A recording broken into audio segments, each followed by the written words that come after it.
દ્વારિકામાં વચન આપ્યું હતું કે તમારો અવતાર ઉમરકોટના સોટરાજના ઘેર થશે, તમારો અડારે અંગ ઓકો હશે, તમારું માગું કોઈ સ્વીકારશે નહીં, ત્યારે મારી 20 વર્ષની ઉંમર થશે ત્યારે તમારું શીખવાડ હું શીખવાડીશ।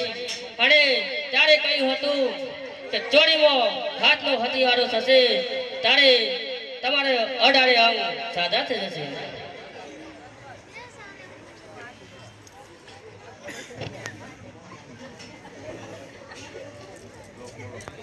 परमानंद माधव गुरु ब्रह्मा गुरु विष्णु गुरु देवो महेश्वर गुरु साक्षात् ब्रह्म तस्मै श्री गुरुदेव तस्मै श्री गुरुदेव नमो।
જય